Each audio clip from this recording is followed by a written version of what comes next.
இந்த புதிய மாதத்தில் தேவன் நம்மை கொண்டு வந்த தயவை நினைத்து ஆண்டவருக்கு நன்றிகளை செலுத்துவோம். இந்த மாதத்திலும் நமக்கு ஒரு ஆறுதலின் வார்த்தையாய் ஆண்டவர் சொல்லுகிறார், அதி சீக்கிரத்தில் நீங்கும் லேசான நம்முடைய உபத்திரவம் மிகவும் அதிகமான நித்திய கன மகிமையை உண்டாக்குகிறது. அதி சீக்கிரத்தில் நீங்கும் லேசான நம்முடைய உபத்திரவம். இந்த வேத வார்த்தையே சொல்லுகிறது, நமக்காக ஒரு உபத்திரவம் இந்த பூமியில் உண்டு. என்னுடைய வாழ்க்கைக்கு, என்னுடைய எல்லைக்கு, என்னுடைய குடும்பத்துக்கு தகுந்த ஒரு உபத்திரவம் இந்த பூமியில் எனக்கு உண்டு. அந்த உபத்திரவத்தின் வழியாகத்தான் நான் என்னுடைய வாழ்க்கையை கடந்து போக வேண்டும். ஆனால் இந்த வேத வார்த்தை நமக்கு ஒரு ஆறுதலாய் சொல்லுகிறது, சீக்கிரத்தில், அதி சீக்கிரத்தில் நீங்கும் நம்முடைய இந்த லேசான உபத்திரவம். உபத்திரவம் படுவது மனிதனுக்கு என்னவென்று தெரியும். நமக்கெல்லாருக்கும் உபத்திரவத்தினுடைய ஆழம் தெரியும். ஆனால் இந்த வேத வார்த்தை அதை ஒரு லேசான உபத்திரவம் என்று சொல்லுகிறதே, அதனுடைய அர்த்தம் என்ன? அது சீக்கிரத்தில் நீங்கிவிடும் என்று சொல்லுகிறதே, அதனுடைய அர்த்தம் என்ன? இந்த நாளில் ஆண்டவர் இந்த வார்த்தைகளை கொண்டு உபத்திரவத்தின் பாதையில் போய்கொண்டிருக்கிற சகோதரா சகோதரி, உனக்கு இதை ஒரு ஆறுதலாய் உன் உள்ளத்தில் அனுப்பி கொண்டிருக்கிறார். சில ஆண்டுகளுக்கு முன்பு வியட்நாம் என்கிற தேசத்தில் இருக்கும் தான்கா பாட்டரி வில்லேஜ் என்று அழைக்கப்படுகிற ஒரு அழகிய கிராமம் இருந்தது. அந்த கிராமத்தில் டெரகோட்டா என்று அழைக்கப்படும் களிமண்ணை கொண்டு மட்பாண்டங்கள், பொம்மைகள் செய்து அந்த ஊரார் அதை விற்று வருமானம் எய்து கொண்டிருந்தார்கள். அந்த ஊரில் நெகுயன் வேன் என்று அழைக்கப்படுகிற ஒரு 80 வயது முதியவரும் அதை போலவே பொம்மைகளை செய்து கடற்கரையில் போய் சாயங்கால நேரங்களில் அவைகளை விற்று பிழைப்பு நடத்தி கொண்டு வந்தார். அவரை எல்லோரும் கைவிட்டிருந்தார்கள்.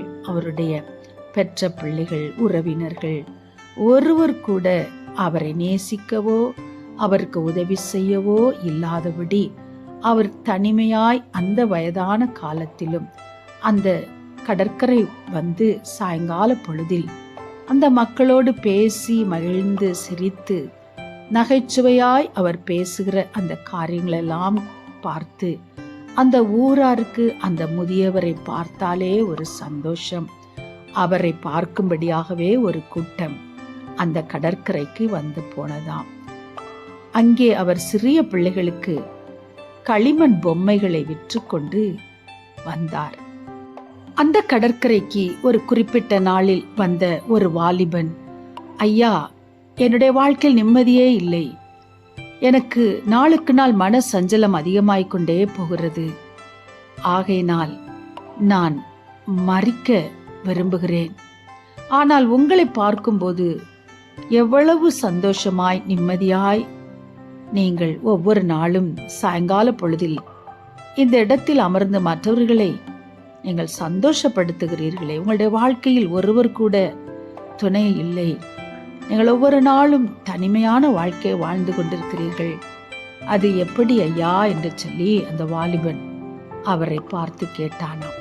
உடனே அந்த முதியவர் அங்கே இருந்த சின்ன பிள்ளைகளை அழைத்து அவர்கள் ஒவ்வொருடைய கரங்களிலும் ஒரு களிமண் பொம்மையை உண்டாக்கி அவர்கள் கரங்களில் கொடுக்கும் பொழுது அவர் சொன்னாராம், ஒவ்வொரு களிமண் பொம்மைக்குள்ளும் நான் சில விதவிதமான வண்ணம் தீட்டப்பட்ட சில மணிகளை வைத்திருக்கிறேன். நீங்கள் அந்த கடற்கரையின் அலைகளுக்கு மேலாக நின்று கொண்டு 5 நிமிடம் உங்கள் கரங்களை அந்த தண்ணீருக்குள் வைத்து கொண்டு இருக்க வேண்டும். 5வது நிமிடம் நீங்கள் திரும்பி வந்து என்னிடத்தில் அதை காண்பித்தால் உங்கள் கையில் பொம்மை இருக்குமானால், இல்லாவிட்டால் அதற்குள்ள இருக்கிற அந்த வண்ண வண்ண மணிகள் ஏதாயிலும் இருக்குமானால் அதற்குரிய பலனாகிய நான் சில அதிகமான பொம்மைகளை உங்களுக்கு திரும்பவுமாய் செய்து கொடுப்பேன் என்று சொல்லி அவர் சில பிள்ளைகளிடத்தில் அந்த பொம்மையை கொடுத்து இந்த பிள்ளைகள் அந்த கடற்கரை அலைகள் மேல் போய் நின்று கொண்டார்கள். தங்கள் கைகளில் இருந்து அந்த களிமண் பொம்மையை அவர்கள் இறுக பிடித்து கொண்டு அந்த அலைகளுக்கு நடுவில் 5 நிமிடம் நின்று கொண்டே இருந்தார்கள்.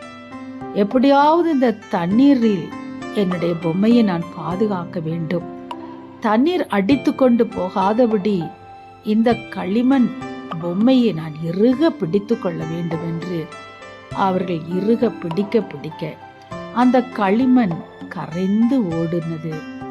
அவர்கள் திரும்பி 5வது நிமிடத்தில் அந்த தாத்தாவிடத்தில் வந்து தன் கரங்களை காட்டின பொழுது அநேகருடைய கரங்கள் ஒரு அடையாளமும் இல்லாமல் கழுவப்பட்டிருந்தது. சில பிள்ளைகளுடைய கரங்களில்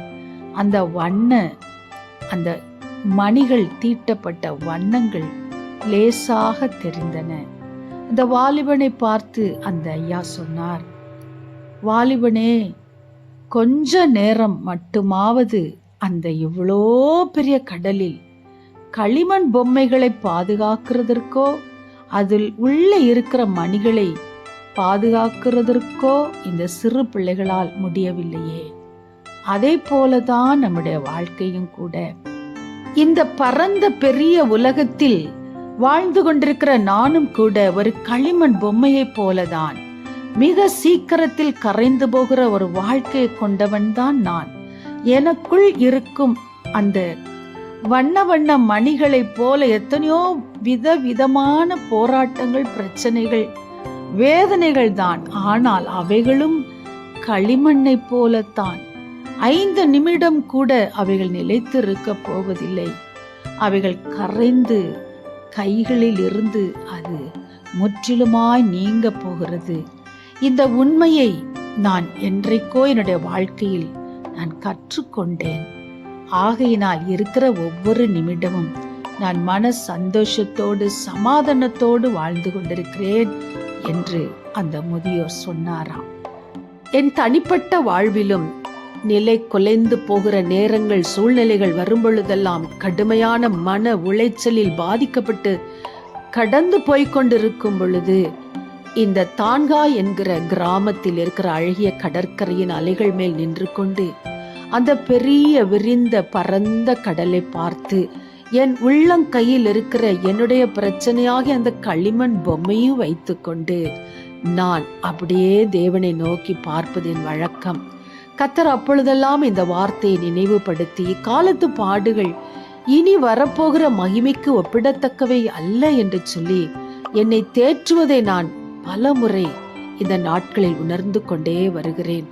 தேவ ஜனமே, யுகாயுகமாய் கர்த்தரோடு நாம் இணைந்து வாழப்போகிற அந்த பரந்த விரிந்த அந்த பரலோக ராஜ்யத்தின் நித்திய வாழ்க்கைக்கு முன்பாக நான் வாழ்ந்து கொண்டிருக்கிற அந்த 70-80 ஆண்டுகள் எம்மாத்திரம் அவைகள் சஞ்சலமும் தவிப்பும் நிறைந்தவைகளே. அவைகள் புகையைப் போல, கதையைப் போல கழிந்து போகிற நாட்கள் மட்டுமே.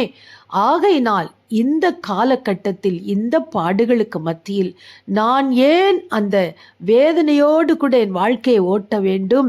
நான் சந்தோஷத்தோடு சமாதானத்தோடு என் ஆண்டவர் எனக்கு கொடுக்கிற மிகுந்த நிம்மதியோடு என்னுடைய வாழ்க்கையை நான் தொடர முடியும் என்று சொல்லி நான் என்னை தேற்றிக்கொள்ள கர்த்தர் எனக்கு உதவி செய்து கொண்டிருக்கிறார். இந்த வார்த்தைகள் கர்த்தருடைய பிள்ளையே, உங்களுக்கும் உங்கள் குடும்பத்துக்கும் உங்களுடைய தனிப்பட்ட வாழ்க்கைக்கும் மிகவும் ஆசீர்வாதமாயிருக்கும். ஆமேன் என்று சொல்லி அதை அப்படியே ஏற்றுக்கொள்ளுங்கள். கர்த்தர் தாமே மிகுந்த மன சந்தோஷத்தோடு வருகிற நாட்களில் உங்களை நிரப்பி நடத்துவது அதிக நிச்சயம். God bless you.